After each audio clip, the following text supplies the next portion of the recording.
Hello guys, good morning. ഇതൊരു അടിപൊളി ഡൈമൻ life video എടുക്കാമെന്ന് വിചാരിച്ചു. എൻ്റെ കണ്ണൊക്കെ എന്തെങ്കിലും എല്ലാവരും ചോദിക്കുന്നത് കണ്ടില്ലേ, കണ്ണ് ഭയങ്കരമായിട്ട് ചൊറിഞ്ഞിട്ട് ഭയങ്കര ചൊറിച്ചിൽ പറഞ്ഞാൽ കണ്ണ് ഭയങ്കര ചൊറിച്ചിൽ. അതിപ്പോൾ ഡോക്ടറെ ഒന്ന് കാണിക്കുന്നുണ്ട്. പിന്നെ അതേപോലെ തന്നെ ഇത് ഒരു അടിപൊളി ഡൈമൻ ലൈഫ് വീഡിയോ ആണ്.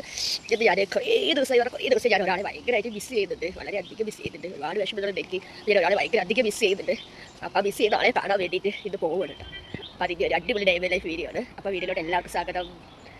അങ്ങനെ ഇതാ പോകാനുള്ള ധൃതിയിൽ ഇതാ ഓരോ പണികൾ വേഗം ചെയ്യുന്നു. മുറ്റത്തൊക്കെ നല്ല കുപ്പിയുണ്ട്, കാറ്റും കാര്യങ്ങളൊക്കെ ആയതുകൊണ്ട് അമ്മക്കുട്ടിയെ സ്കൂളിലേക്ക് പറഞ്ഞു വിടണം, തുമ്പിക്കുട്ടിയെ ഡേ കെയറിൽ കൊണ്ടുവിടണം. പിന്നെ ഒരു വലിയൊരു സർപ്രൈസ് ഉണ്ട്, ഒരാളെ കാണണം പറഞ്ഞ് മാത്രമല്ല കേട്ടോ, അതിലുപരി വേറൊരു കാര്യം കൂടി ഉണ്ട്. നമുക്കത് വീഡിയോയിൽ കാണാം, സ്കിപ്പ് ചെയ്യാണ്ട് എല്ലാവരും വീഡിയോ കാണണേ.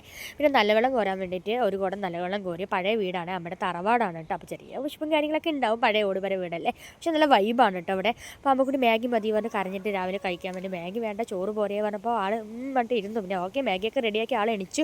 പിന്നെ തക്കാളി ചോറ് ഉണ്ടാക്കാൻ വേണ്ടി തക്കാളി റെഡിയാക്കി. പിന്നെ അതുപോലെ ചെറുപയർ ഉപ്പേരി വയ്ക്കാൻ വേണ്ടി കുക്കറിലിട്ടു. കോവയ്ക്ക ഫ്രൈ, അമ്മക്കുട്ടിക്ക് സ്കൂളിലേക്ക് കോവയ്ക്ക ഫ്രൈയും അതേപോലെ തന്നെ തക്കാളി ചോറുമാണ് കൊടുത്തു വിട്ടത്. നമ്മൾ മീൻ വറുത്തത് കേട്ടോ, മീൻ വറുത്ത് വൈകുന്നേരത്തേക്കാണ്. ഇത് നമ്മൾ വീട്ടിലുണ്ടാക്കുന്ന പപ്പടമാണ് കേട്ടോ, മാമൻ ഉണ്ടാക്കുന്ന പപ്പടമാണ്, നല്ല ടേസ്റ്റ് ആട്ടോ. അപ്പോൾ അങ്ങനെ ചോറൊക്കെ അടുപ്പിൽ വെച്ചു, ചോറൊക്കെ നന്നായി തിളച്ചു. ഇതാണ് കേട്ടോ അടുക്കളേൻ്റെ പോർഷൻ, നല്ലൊരു അറ്റ്മോസ്ഫിയറാണ്. ആ വെയിൽ ഡയറക്റ്റായിട്ട് അടുക്കളേൻ്റെ അങ്ങനെ ഇളം വെയിലൊക്കെ വരുമ്പോൾ നല്ലൊരു ഇതാട്ടോ. അങ്ങനെ നമ്മൾ അമ്മക്കുട്ടിക്ക് എല്ലാ സാധനങ്ങളൊക്കെ ആക്കി കൊടുത്തതാ. നല്ല ദൂരമുണ്ട് നടക്കാൻ വേണ്ടിയിട്ട്. അപ്പോൾ ഹൈവേയിലേക്ക് എത്തണം. അപ്പോൾ അമ്മക്കുട്ടിയെ വിടാൻ വേണ്ടിയിട്ട് വെയിറ്റ് ചെയ്ത് നിൽക്കുക. അമ്മക്കുട്ടിയെ മെയിനായിട്ട് കാര്യങ്ങളൊന്നും അധികം അറിഞ്ഞിട്ടില്ല, അറിഞ്ഞാൽ ഞാനും വരണം പണ്ട് വാശി പിടിക്കും. അപ്പോൾ സ്കൂൾ കുറേ മുടങ്ങി, അപ്പോൾ അത് ബ്രേക്ക് ആവണ്ടെന്ന് വെച്ചിട്ടാണ്. അപ്പോൾ അമ്മക്കുട്ടിയുടെ വണ്ടി അപ്പുറത്തില്ല, വണ്ടി കൂടി തിരിച്ചെത്തി. ശരിടാ,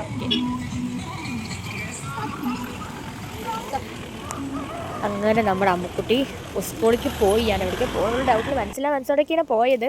പിന്നെ നമ്മളങ്ങനെ തിരിച്ച് വീട്ടിലെത്തിയിട്ടോ. വീട്ടിലെത്തി ഇത് വന്നിട്ട് നമ്മുടെ പുളിയാണ്, കുടംപുളി, പിന്നെ അതുപോലെ വാളംപുളി അപ്പുറം നിൽക്കുന്നുണ്ട്. അപ്പോൾ നമ്മൾ കോഴിക്കുട്ടികളൊക്കെ ഇവിടെ ഭയങ്കര സ്മാർട്ടായിട്ട് നിൽക്കുന്നുണ്ട്. കോ പറഞ്ഞിട്ട് രാവിലെ എണിച്ചത് ഭയങ്കര സൗണ്ടൊക്കെയാണ്, ബഹളം തന്നെ കാണി. അപ്പോൾ ജസ്റ്റ് ഒന്ന് പോയി നോക്കി. അങ്ങനെ ഇരിക്കെ ഇന്ന് നമ്മുടെ സ്പെഷ്യലായിട്ടുള്ള സംഭവങ്ങളാണ് കേട്ടോ വെച്ചിരിക്കുന്നതൊക്കെ. അപ്പോൾ ഇത്തിരി ആയിട്ട് കുറച്ച് വെച്ചുള്ളൂ കേട്ടോ. അങ്ങനെ അപ്പോൾ കുളിയൊക്കെ കഴിഞ്ഞു, വലക്കലൊക്കെ കഴിഞ്ഞു. അയ്യോ, ഒരു വിധമായി. ഉച്ചയ്ക്ക് 2:30 ആകുമ്പോഴേക്കും നമ്മൾ പോകേണ്ട സ്ഥലത്ത് എത്തിയാൽ മതി. അപ്പോൾ ഉച്ചയാവാറായി. എന്നിട്ടാണ് കുളിച്ചത്. തുമ്പിക്കുട്ടി എണിച്ച് തുമ്പിക്കുട്ടിക്ക് ഫുഡും കാര്യങ്ങളൊക്കെ കൊടുത്ത് തുമ്പിക്കുട്ടി ഡേ കെയറിലാക്കണ വീഡിയോസ് ഞാൻ എടുത്തില്ല, അതിന് വാശിയൊക്കെ ഉള്ളത് കൊണ്ട്. പിന്നെ ഫുള്ളും ആ ഒരു തിരക്കിൽ തന്നെയായിരുന്നു രാവിലെ എണിച്ചിട്ട് മൊത്തം. അപ്പോൾ അങ്ങനെ നമുക്കിന്ന് നമ്മുടെ അടിപൊളി വീഡിയോ ആണ്. നമ്മൾ ആരും സ്കിപ്പ് ചെയ്യരുത്, വീഡിയോ മുഴുവനായിട്ട് കാണണം. ഈ ആ വെയിലിൻ്റെ ആ ഒരു സംഭവം നമുക്ക് സമയം ഇപ്പോൾ ഒരു 10-10:30 ആയി, എന്നാലും നല്ല ചൂടായിട്ടില്ല, അതാണ് ഞാൻ നോക്കുന്നത്. അപ്പോൾ നമ്മൾ തുമ്പിക്കുട്ടി ഡേ കെയറിലാക്കിയിട്ട് ഞാൻ പോവുകയാണ് കേട്ടോ. അപ്പോൾ പോണേൻ്റെ വീഡിയോ അപ്പോൾ പൊയ്ക്കൊണ്ടിരിക്കുന്ന അവിടെയാണ് ചെറിയൊരു ബ്ലോക്ക്. ഞാൻ വിചാരിച്ചു ഈ സമയത്തും ബ്ലോക്കോ, ഈ ടൈമിലൊന്നും വിചാരിച്ചോ, എന്തോ അത്ര വലിയ ബ്ലോക്കൊന്നും ഉണ്ടായിരുന്നില്ല. അപ്പോൾ ഇതൊക്കെ ഞാൻ നല്ലൊരു എന്താ പറയുക, ഉച്ച സമയം ആവാറായി. അപ്പോഴും നമ്മൾ കുതിരാൻ്റെ അവിടെയാണ് എത്തിയിരിക്കുന്നത്. അപ്പോഴും വൈബ് എന്താണെന്ന് വെച്ചാൽ മഞ്ഞുണ്ട് നല്ലോണം. അപ്പം നമ്മൾ തുരങ്കത്തിൽ കൂടെ നമ്മൾ പൊയ്ക്കൊണ്ടിരിക്കുകയാണ്. അത് സൂപ്പറായിട്ട്. അതുകൊണ്ട് നമ്മൾ തൃശ്ശൂരിൽ നമ്മൾ പോകേണ്ട സ്ഥലത്തുള്ള ബസ് കയറി. അങ്ങനെ വലിയൊരു ക്ഷേത്രം, ശിവക്ഷേത്രമാണ്, പ്രശസ്തമായ ക്ഷേത്രമാണ്. ഒരു സ്ഥലത്ത് പോകണം. അപ്പം അങ്ങനെ ബസ്സിൽ ഇരിക്കുകയാണ്.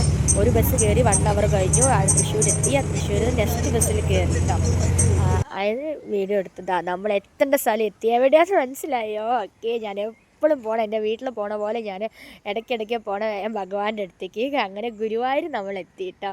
ഇന്നിപ്പോൾ 1-ാം തീയതിയാണ്. അപ്പോൾ ഒന്ന് ഐശ്വര്യമായിട്ട് ഭഗവാനെ പോയി കാണാം. അത് മാത്രമല്ല ചെറിയൊരു കാര്യം കൂടി ഉണ്ട്. ഇങ്ങനെ എത്രയായിട്ട് മാസത്തിൽ ഞാൻ 2-3 പ്രാവശ്യമൊക്കെ പോകണം. അപ്പോൾ എൻ്റെ അടുത്ത് ചോദിക്കുക, ഇത് എവിടേക്കാണ് ഗുരുവായൂരപ്പൻ നിന്നെ കാണാൻ വേണ്ടി വെയിറ്റ് ചെയ്ത് നിൽക്കുകയാണോ ചോദിക്കുന്നത്. അത് ഗുരുവായൂരുള്ള സ്കൂളാണ്, നമ്മൾ പോകണ വഴിക്കുള്ള സ്കൂളാണ്. അങ്ങനെ ഇരിക്കെ ഉച്ച സമയമൊക്കെ ആയില്ലേ, അപ്പോൾ വെള്ളം കുടിക്കാൻ ദാഹിച്ചപ്പോൾ എന്തായാലും ഇളനീര് കുടിക്കാം, അപ്പോൾ കുറച്ചും കൂടി എനർജി കിട്ടുമല്ലോ എന്ന് വിചാരിച്ചിട്ട് ഇളനീര് കുടിക്കാൻ വേണ്ടി പോയിട്ട് 50 രൂപയായിരുന്നു, ഇപ്പോൾ 60 രൂപയായി ഗൈസ്. കുഴപ്പമില്ല, എന്നാലും നമ്മുടെ ആവശ്യമല്ലേ. പക്ഷെ എന്നാലും ഭഗവാന്റെ അടുത്ത് എത്താനുള്ളൊരു എന്താ പറയുക, എത്രയാണെങ്കിലും ആ ഒരു സന്തോഷം പറയണത് വളരെ അധികമാണ്. കാരണം എന്നോട് ചോദിക്കുന്ന ഇടയ്ക്ക് എല്ലാവർക്കും അറിയാം, കുടുംബക്കാർക്ക്, ഫാമിലി ഫ്രണ്ട്സ് എല്ലാവർക്കും അറിയാം. ഈ മാസം അല്ലെങ്കിൽ ഞാൻ അവിടെ ഡോമിറ്ററിയിലൊക്കെ ഇരിക്കുന്ന സമയത്ത് അവർ പറയും, എന്താ അത് വന്നിട്ട് കുറേ ആയല്ലോ, എന്താ കുട്ടികളെയും കൂട്ടിയിട്ടൊന്നും വരണില്ലേ എന്നൊക്കെ അവിടുത്തെ ചേച്ചി വരും. ഒരു ദിവസം നമുക്ക് അതിൻ്റെ ഒരു വീഡിയോ എടുക്കാം കേട്ടോ, അവിടെ പോണതിൻ്റെ ഒരു വീഡിയോ എടുക്കാം. അപ്പോൾ അവരെയൊക്കെ പരിചയപ്പെടാം. കയറി പോണ സമയത്ത് തന്നെ നമുക്ക് ഇവിടെ കണ്ണിൽ നമ്മൾ ഭഗവാനെ തൊഴുതിട്ടേ നമ്മളവിടെ പോവുള്ളൂ. നല്ലൊരു എന്താ പറയുക, 1-ാം തീയതി ഞാൻ വിചാരിച്ചു ഇത്തിരി തിരക്കൊക്കെ കുറവാണോ. സംഭവം അതല്ല, കുറച്ചും കൂടി കഴിഞ്ഞപ്പോൾ ഭയങ്കര തിരക്കാണ്. ഡാൻസിൻ്റെ അവിടെ എത്തി, ഡാൻസ് ടീച്ചറായി ഞാൻ പിന്നെ അവിടെ നോക്കി നിൽക്കാതിരിക്കുക. എന്നാലും ഭഗവാൻ വിചാരിക്കണേ വന്നിട്ട് എന്നെ കാണാനാണോ അവിടെ വന്നത് ചോദിക്കില്ലേ. അപ്പോൾ ഭഗവാൻ എന്തെങ്കിലും കൊണ്ട് കൊടുക്കണ്ടേ. എപ്പോഴും പോകുമ്പോൾ ഞാൻ എന്തായാലും ഒരു മയിൽപ്പീലിയും എന്തെങ്കിലും കയ്യിൽ വയ്ക്കും, പട്ടും അതുപോലെ തന്നെ കണ്ണനും പഴവും അങ്ങനെ ആയിട്ട് വയ്ക്കും. അപ്പോൾ പോയി തൊഴാൻ വേണ്ടി പോവാട്ടോ. അപ്പോൾ ഞാനൊരു പെൺകുട്ടിയോടൊന്ന് വീഡിയോ എടുത്തരും വെച്ചു, അവൻ വീഡിയോ എടുത്ത് തന്നതാട്ടോ. അപ്പോൾ അങ്ങനെയൊന്ന് തൊഴുതപ്പോൾ എന്താ പറയുക, എനിക്ക് ശരിക്കും കാണാനേ പറ്റിയില്ല കേട്ടോ. ഞാൻ ഭഗവാനെ എന്താ ഒരു പരീക്ഷണം എന്ന് വിചാരിച്ചിട്ട് വല്ലാത്തൊരു വിഷമമായി. ഇനിയിപ്പോൾ നമ്മൾ ഉദ്ദേശിക്കുന്ന ഒരു കാര്യം കൂടി ഉണ്ടല്ലോ, അതിനും ടൈം എടുത്തുകൊണ്ടിരിക്കുകയാണ്. അപ്പോൾ ഞാൻ എന്തായാലും നന്നായി പ്രാർത്ഥിച്ചു, എന്നാലും എനിക്ക് ഭയങ്കര ഒരു വിഷമം. അപ്പം ഞാൻ എന്തായാലും ഉള്ളിൽ പോയി ചുറ്റമ്പലത്തിൽ പോയി തൊഴുതു. അയ്യോ പറയാൻ പറ്റില്ല, ഭഗവാൻ ചെറിയൊരു പരീക്ഷണം തന്നെങ്കിലും ഉള്ളിൽ പോയി തൊഴുതു. നല്ലോണം കാണാൻ വേണ്ടി പറ്റി, പറഞ്ഞാൽ നല്ലോണം കാണാൻ വേണ്ടി വളരെയധികം സന്തോഷം. അങ്ങനെ ഇരിക്കട്ടെ, നമ്മുടെ മെയിനായിട്ടുള്ള സംഭവമാണ് കേട്ടോ.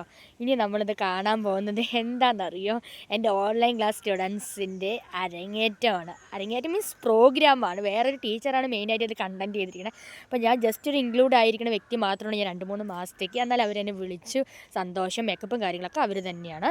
അപ്പോൾ സൂപ്പറായിട്ട് പ്രോഗ്രാംസൊക്കെ കഴിഞ്ഞ് ഞാൻ ലാസ്റ്റ് വീഡിയോ ഇടാം കേട്ടോ. അത് കഴിഞ്ഞതാ ഭഗവാനെ വീണ്ടും എത്ര കണ്ടാലും പോകാൻ തോന്നണില്ല. സമയമാണെങ്കിൽ വൈകി, അമ്മക്കുട്ടി സ്കൂളിൽ നിന്നൊക്കെ വന്നിട്ടുണ്ട്, തുമ്പിക്കുട്ടി ഡേ കെയറിൽ നിന്നൊക്കെ വന്നിട്ടുണ്ട്. ടൈം ഇപ്പോൾ ഉച്ച കഴിഞ്ഞു, സമയം ഒരു 5 മണിയൊക്കെ ആയിട്ടോ. എന്നാലും പോകാനൊരു മനസ്സില്ല. കുറേ പരാതിയും വിഷമങ്ങളൊക്കെ പറഞ്ഞു.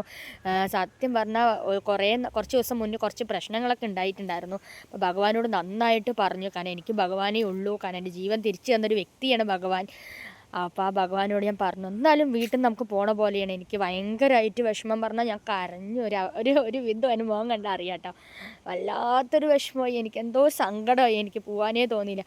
അങ്ങനെ ഇരിക്കുകയാണ് കേട്ടോ എനിക്കൊരു സംഭവം കിട്ടിയത്. എന്താണെന്നറിയാം, താമര ആമ്പൽ എങ്ങനെ പറയുക, ഓക്കെ നിങ്ങൾ പറയട്ടോ.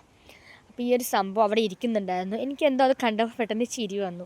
അത് നമ്മൾ ഭഗവാനോട് വിഷമിച്ചിട്ടാണ് ഞാൻ അവിടെ നിന്ന് ഇറങ്ങിയത്. പക്ഷേ അത് ഭഗവാന്റെ ഒരു ലീലാവിലാസങ്ങളാണെന്ന് വിചാരിച്ച് അവരിത് കണ്ടു. ഞാനത് എടുത്തൊന്നുമില്ല കേട്ടോ, അവിടെ തന്നെ വെച്ചു. കാരണം 2-3 പേരൊക്കെ അവരെ കൊണ്ട് വെക്കുന്നുള്ള സംഭവമാണ്. പക്ഷെ അത് വിരിഞ്ഞിരിക്കണം, ആ പെട്ടെന്ന് എൻ്റെ കണ്ണിൽ അട്രാക്റ്റ് ചെയ്തു. അപ്പോൾ ഞാനത് കണ്ടു, ചിരിച്ച് കുറച്ച് നേരം ഫോട്ടോസൊക്കെ എടുത്ത് നോക്കി നിന്നിട്ട്. അതാണ് നമ്മളുടെ പ്രോഗ്രാംസിൻ്റെ കുട്ടികളുടെ ഫോട്ടോസും കാര്യങ്ങളൊക്കെ. അപ്പോൾ ഇതായിരുന്നു ഇന്നൊരു വലിയ, കാരണം കുറേ ദിവസത്തെ കഷ്ടപ്പാടും ബുദ്ധിമുട്ട്, ഉറക്കം ഒഴിച്ചിരുന്നൊരു ബുദ്ധിമുട്ടാണ് കേട്ടോ. എന്നോട് ചോദിക്കും, ഇതൊക്കെ എപ്പോൾ നടന്നു, നമ്മളെന്തിനാ നമ്മുടെ കാര്യങ്ങൾ പേഴ്സണലി ഉള്ള കാര്യങ്ങളൊക്കെ നമുക്ക് പറഞ്ഞാൽ മതിയില്ലേ. അപ്പോൾ ഞാൻ ആരോട് പ്രത്യേകിച്ച് പറഞ്ഞു, ഭഗവാൻ എന്നോട് അങ്ങനെ പറഞ്ഞു, അതുകൊണ്ട് ഞാൻ പ്രത്യേകിച്ച് ഒന്നും പറഞ്ഞൊന്നുമില്ല. അപ്പോൾ ഇന്നത്തെ ഒരു കൊച്ചു വീഡിയോ ഇതാണ്. നമ്മുടെ സബ്സ്ക്രൈബേഴ്സ് ആദ്യമായിട്ട് നമ്മുടെ വീഡിയോസ് കാണുന്നവരാണെങ്കിൽ തീർച്ചയായും സബ്സ്ക്രൈബ് ചെയ്യണം, ലൈക്ക് ചെയ്യണം, ഷെയർ ചെയ്യണം. സബ്സ്ക്രൈബ് ചെയ്യാത്തവരൊക്കെ സബ്സ്ക്രൈബ് ചെയ്യുക, സപ്പോർട്ട് ചെയ്യുക. നെക്സ്റ്റ് വീഡിയോ ആയിട്ട് കാണുന്നത് വരെ ഓക്കെ, ബൈ, താങ്ക് യു.